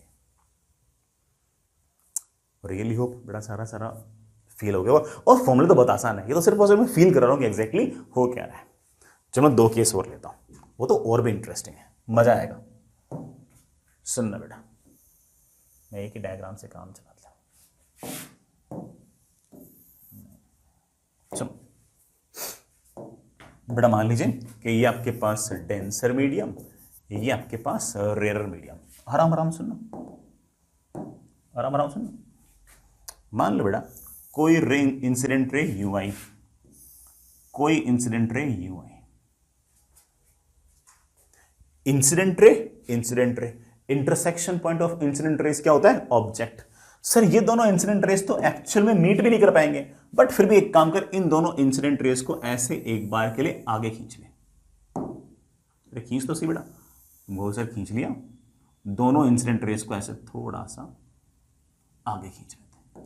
इंसिडेंट रे और इंसिडेंट रे का जो इंटरसेक्शन पॉइंट है that is known as object. मैं जानता हूं कि ये वाली इंसिडेंट रे, भाई इस सरफेस पर ये इंसिडेंट रे, ये incident ray, intersection point of incident rays is known as object.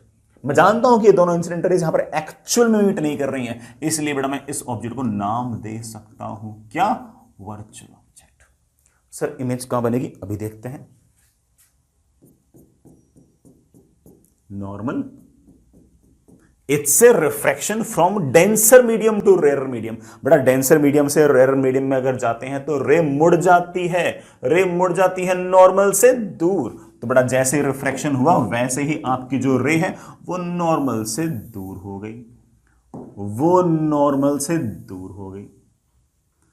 क्या ये दोनों रिफ्रैक्टेड रेज हैं? यस। इन रिफ्रैक्टेड रेज का intersection point is known as your this is your refracted ray, this is your refracted ray, intersection point of refracted rays is known as image। क्या ये refracted rays actual में meet कर रही हैं? जी हां, actual meet कर रही हैं। इस तरह के इमेज को मेरे प्यारे बच्चे क्या बोलेंगे? Real image. क्या बोलेंगे बेटा? Real image. चलो है ना, और दादा थोड़ा इंटरेस्टिंग सा लग रहा होगा। ये बेटा फिर से एक सरफेस, और इस बार ये वाला डेंसर मीडियम और ये वाला आपका रेयर मीडियम, और मैंने ऐसे एक इंसिडेंट रे डाल दी ऐसे, और बेटा एक इंसिडेंट रे डाल दी ऐसे।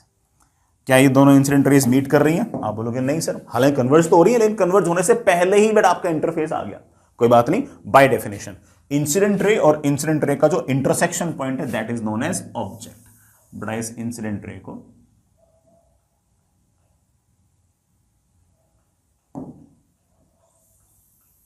ये लीजिए, ये इंसिडेंट रे और ये इंसिडेंट रे, दोनों इंसिडेंट रेज का जो इंटरसेक्शन पॉइंट है that is known as object. Object बड़ा रियल है या वर्चुअल है? आप बोलोगे सर ये दोनों इंसिडेंट रेज एक्चुअल में तो मीट नहीं कर रही हैं, एक्सटेंड करने पर मीट कर रही हैं, इसलिए ऑब्वियस बात है कि वर्चुअल है। लेकिन ये अब रिफ्रैक्शन के बाद क्या होगा? अब हम जानते हैं बेटा रिफ्रैक्शन के बाद क्या होगा। ये है हमारा नॉर्मल, ये है हमारा नॉर्मल।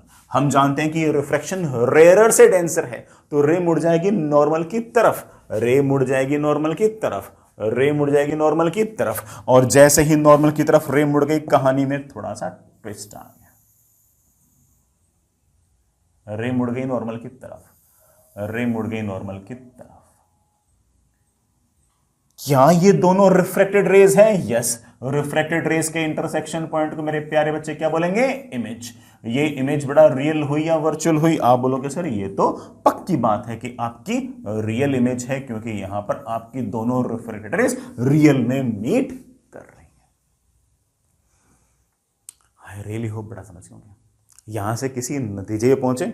आप बोलोगे हाँ सर, प्लेन सरफेस से अगर रिफ्रैक्शन हो रहा है तो मैं इस नतीजे पर पहुंचाऊं कि ऑब्जेक्ट और इमेज सेम साइड में होंगी, ऑब्जेक्ट और इमेज सेम साइड में, ऑब्जेक्ट और इमेज सेम साइड में, ऑब्जेक्ट और इमेज सेम साइड में, ऑब्जेक्ट और इमेज सेम साइड में।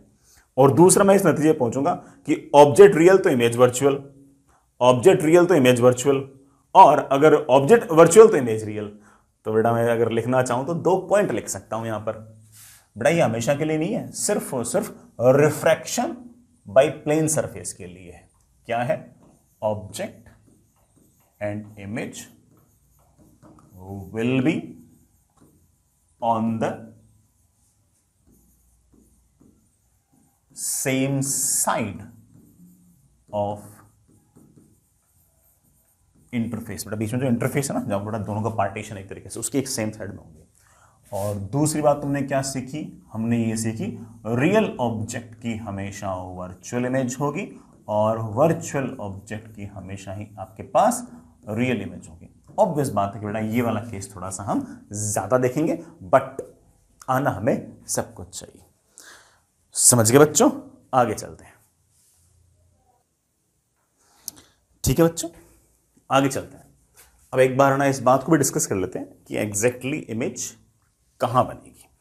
कोई फॉर्मूला वॉर्मूला है या इसका नहीं है, वो देख लेते हैं। बेटा हेडिंग लिखना, that is position of image. सुनिए बच्चों, मान लीजिए बेटा ये इंटरफेस,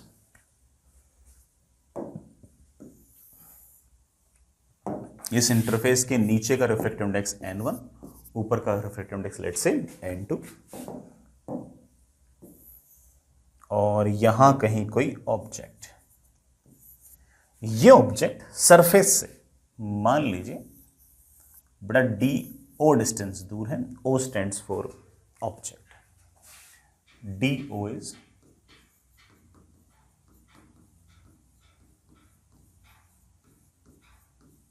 डिस्टेंस ऑफ ऑब्जेक्ट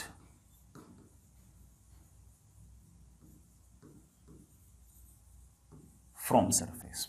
ठीक है ना? अब अगेन बेटा हुआ क्या कि इससे रेस निकली, फिर रिफ्रैक्ट हुई, उसके बाद बेटा मान लीजिए कि फाइनल इमेज यहां कहीं पड़ी। इमेज जो है वो मान लीजिए बेटा सरफेस से डी आई डिस्टेंस दूर है। मैं डी आई भी लिख देता हूं साइड में। डी आई मतलब बेटा distance of image from surface, obviously it is distance of image from surface। ठीक है? सरफेस से अगर ऑब्जेक्ट की डिस्टेंस पता हो तो सरफेस से इमेज की डिस्टेंस हम बड़े आराम से एक फॉर्मूला से निकाल सकते हैं। Formula is something like this कि distance of image is equals to distance of object upon N relative. Sir ये एन रिलेटिव क्या है? सुनना बेटा, आराम सुनना। ये है रे कहां से आ रही है डिवाइड बाय कहां को जा रही है। n1 से आ रही है, n2 पे जा रही है, तो n1 अपॉन n2। सिंपल, ऐसे दिमाग में लोड लेना नहीं, और जैसे मैंने बताया बिल्कुल वैसे याद रखना है। मैं फिर से बोल दूं, it is simply distance of object divided by refractive index कहां से डिवाइड बाई रिफ्रैक्टिव इंडेक्स कहां को, जहां से रे आ रही है from the medium, from it's coming to the medium in which it is. इससे हमारा सारा का सारा काम बन जाएगा। एक बात है बेटा, ये जो ऑब्जर्वर यहां बैठा होगा ना, जो इस ऑब्जेक्ट को देख रहा होगा, उसे ऑब्जेक्ट यहां नजर ना आकर उसे थोड़ी सी दूर नजर आ रही है, थोड़ी सी ऊपर नजर आ रही है। इसको मैं एक नाम दे देता हूं, शिफ्ट। सर ये कितनी होगी? बड़ा वेरी सिंपल, ये डिस्टेंस है डी ओ, ये डिस्टेंस है डी आई, तो ऑफ कोर्स ये डिस्टेंस मेरे पास हो गई है D O minus D I, that is D O minus D I. D I को मैं लिख सकता हूं D O upon N relative.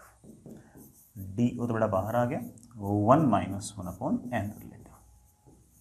सच अलग से बड़ा शिफ्ट का फॉर्मूला याद रखने की वैसे कोई जरूरत तो ऐसे है नहीं, क्योंकि ऑब्जेक्ट कहाँ है वो तो सामने दे रखा होगा, इमेज कहाँ बनी वो हम फॉर्मूला से निकाल लेंगे, तो शिफ्ट तो हम वैसे निकाल लेंगे। ठीक है, बट ये फॉर्मूला बुक्स में लिखा रहता है, मैंने इसलिए लिख दिया। ठीक, दैट इज बड़ा D O 1 minus 1 upon N relative. ये बड़ा आपके पास फॉर्मूला। मेन फॉर्मूला आपको सिर्फ और सिर्फ याद रखना है कि distance of image equal to distance of object divide by n relative. N relative मतलब रे कहां से आ रही है डिवाइड बाई रे कहां को जा रही है। ठीक है बच्चों, आगे चलते हैं। नेक्स्ट अच्छा सा सवाल है, बड़ा आराम से इत्मीनान से सुनिएगा और उसमें पूरा एकदम हर फॉर्मूले का बढ़िया से आपका रिवीजन हो जाएगा। बड़ा मान लीजिए कि ये कोई लेक है, लेक में बड़ा ऑफ कोर्स पानी है, पानी का रिफ्रैक्टिव इंडेक्स 4/3 है। लेक के ऊपर एयर है, एयर का रिफ्रैक्टिव इंडेक्स बड़ा ऑफ कोर्स 1 मान लेना। एयर में बर्ड है बी, जो बड़ा पानी के ऊपर वाले सरफेस है उससे 48 सेंटीमीटर ऊपर, और पानी के अंदर एक फिश है सरफेस से 60 सेंटीमीटर नीचे। ठीक है, फिश ऑफ कोर्स बड़ा हवा में है, सो बड़ा फिश ऑब्वियस बात है कि पानी में है, और बर्ड ऑब्वियस बात है कि हवा में है। वो सरफेस से 48 सेंटीमीटर ऊपर, बड़ा ये सरफेस से 60 सेंटीमीटर नीचे। बर्ड फिश को देख रही है, फिश बर्ड को देख रही है। ठीक है, मेरा सवाल आपसे ये है, बड़ा सवाल आराम से देखना। पहला सवाल क्या है, find position of image of fish as observed by bird. Bird को फिश की इमेज कहां नजर आएगी। अगला वाला सवाल स्पष्ट उल्टा है, find position of image of bird as observed by fish. ये दो सिंपल सिंपल सीधे सपाट से ही सवाल है, अभी कर लेते हैं। चलो इसका पहला पार्ट कर लेते हैं। पहले पार्ट में बी देख रहा है एफ को, चलिए पहले पार्ट को निपटाते हैं। सिचुएशन कैसी है आपके पास, ये रहा इंटरफेस। ठीक है बेटा,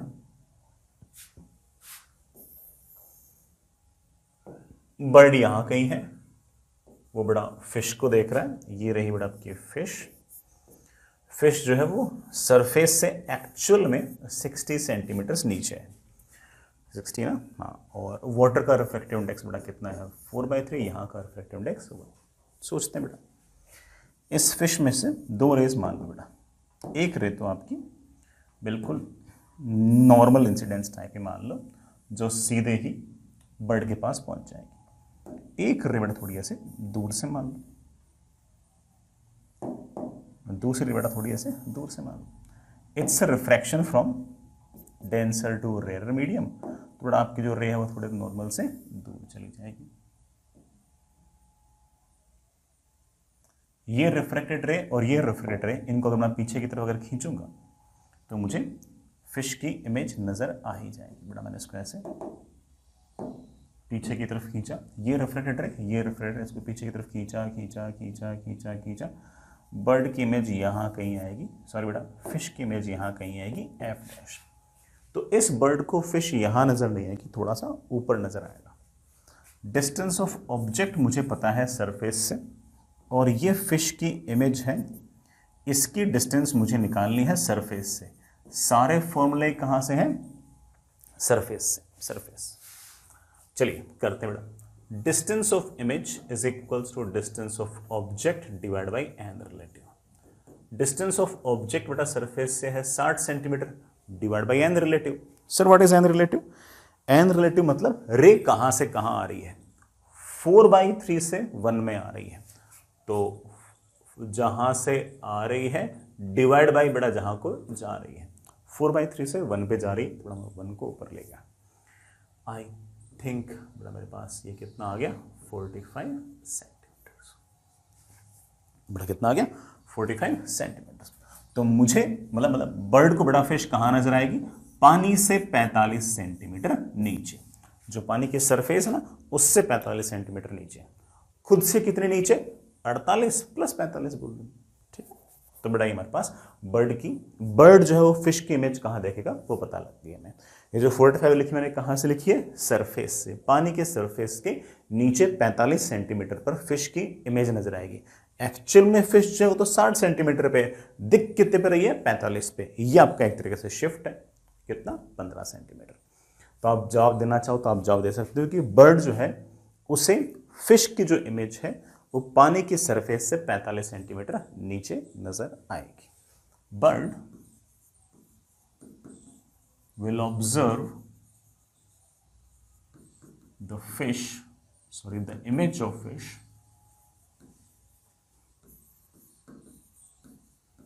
45 सेंटीमीटर्स बिलो वाटर सरफेस। बेटा पानी की जो ऊपर वाली सरफेस है ना उससे 45 सेंटीमीटर नीचे। अब उल्टा करते हैं बेटा दूसरा सवाल कि अब फिश जो है वो बर्ड को देख रही है, कर लेंगे कोई इश्यू नहीं है।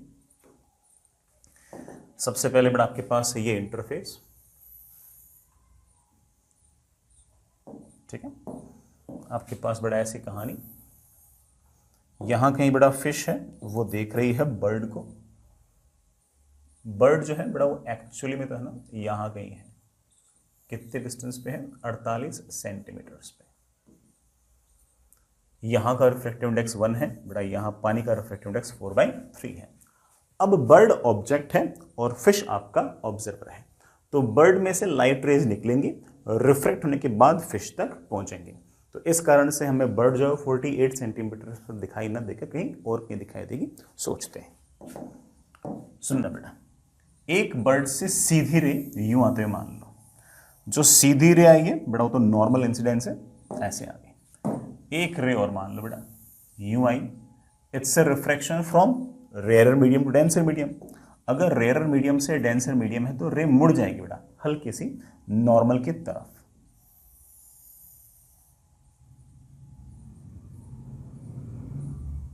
ठीक है ना, ये आपकी रिफ्रैक्टेड रे है और ये बेटा आपकी रिफ्रैक्टेड रे है। दोनों रिफ्रैक्टेड रेस बेटा इंटरसेक्ट कर नहीं रही है, क्या करूं पीछे की तरफ एक्सटेंड। मैं इसको बेटा पीछे की तरफ ऐसे एक्सटेंड करूं, ये रिफ्रैक्ट पीछे की तरफ एक्सटेंड कर दिया। इसी तरह से इस रिफ्रैक्टेड रे को भी पीछे की तरफ ऐसे एक्सटेंड करेंगे, तो बी की इमेज यहां कहीं नजर आएगी बी डैश। तो इस फिश को ये जो रेज आ रही है कहां से आते हुए प्रतीत होंगी, यहां से प्रतीत होंगी। ये बड़ा आपकी इमेज है और ये इमेज की सरफेस से डिस्टेंस है। इमेज की सरफेस से डिस्टेंस पता करनी है और ऑब्जेक्ट की सरफेस से डिस्टेंस पता है।